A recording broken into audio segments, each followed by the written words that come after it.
Hey guys, today we are going to be making one of our favorite homemade wines, and it's blueberry wine. And we're fortunate enough that the farmer that we get the blueberries from for the wine is allowing us to film the video in one of his fields. So before we get started, let's pour a lovely glass of this wine. We made this about 2 years ago. It's absolutely delicious. It's sweet. And one thing that we can recommend with blueberry wine is let it sit a little while.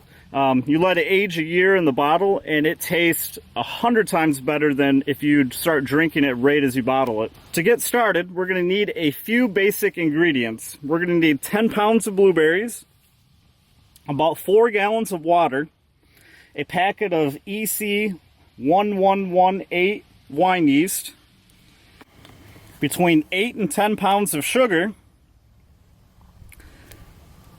7.5 teaspoons of acid blend, 4.5 teaspoons of pectic enzyme, 4.5 teaspoons of yeast energizer, and 5 crushed Camden tablets. The first step in this process is, just like making every other wine, sanitizing everything.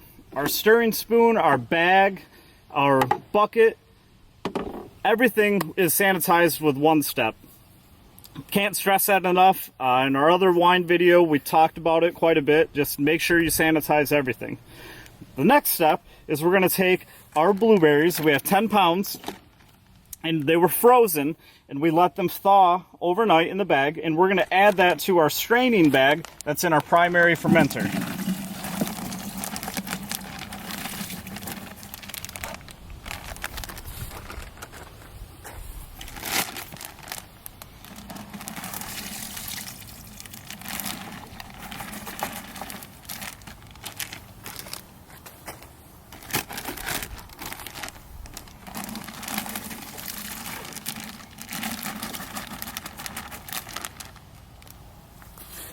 And once you get that done, you're going to take the nylon straining bag that you can pick up at any brew supply store, and we're going to tie it real tight.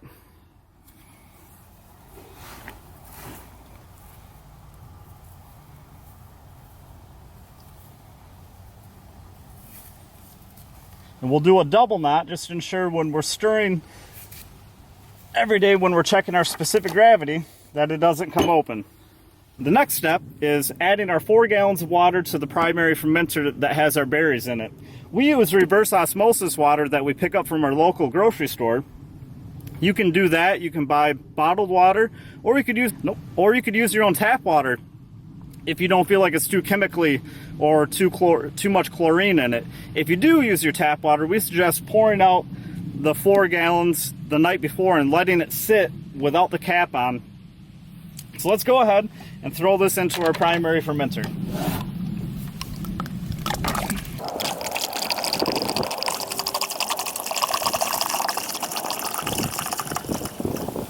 Next, we're going to take our sugar, our Camden tablets, our acid blend, our pectic enzyme, and our yeast energizer, and add it to the must.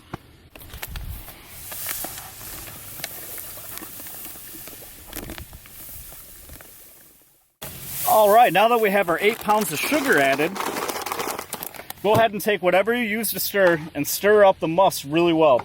I would suggest doing it for about 2 to 3 minutes and pressing down on the pulp bag without breaking it, just to get everything mixed well. Because once again, we're mixing together our sugar, our acid blend, our pectic enzyme, our yeast energizer, and our 5 crushed Camden tablets.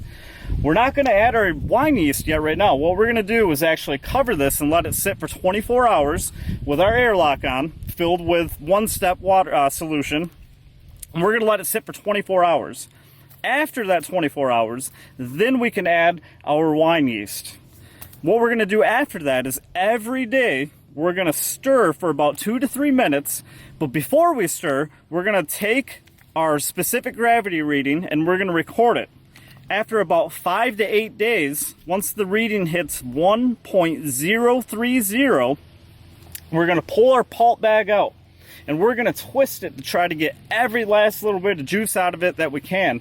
And what I even do is I'll take a pasta strainer, put it on top of the bucket, and with a potato masher, press on that pulp bag even more just to make sure we got as much juice out as possible.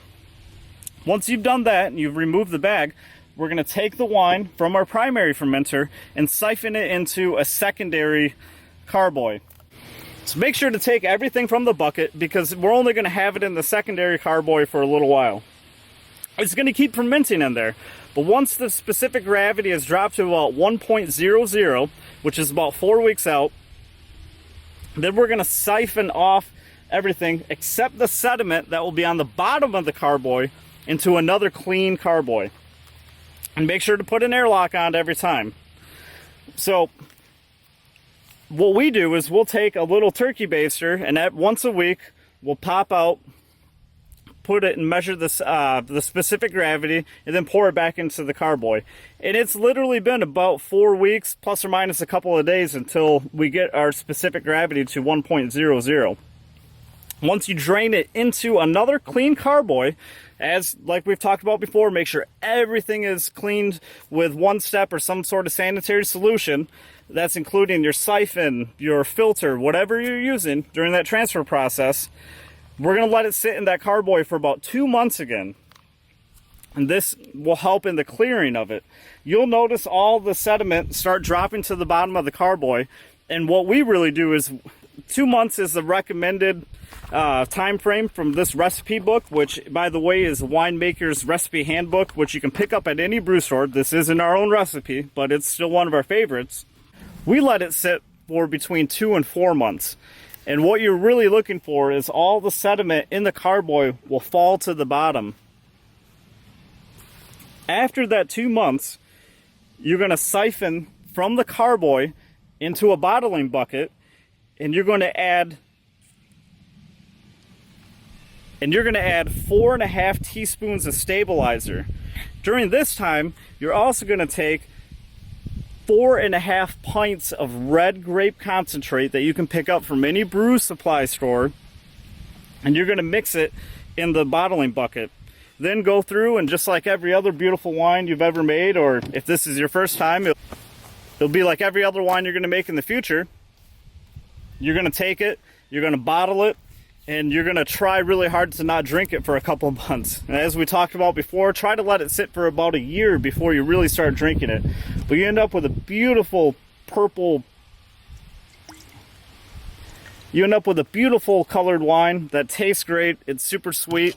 And if you chill it a little bit on a nice summer day, you won't regret it, and you'll be making this every year from here on out. As always, feel free to ask any kind of questions, post comments, send me a message. We love doing this, and we've had a lot of positive feedback. So, till next time, like us, subscribe, and check out our other videos. Talk to you later.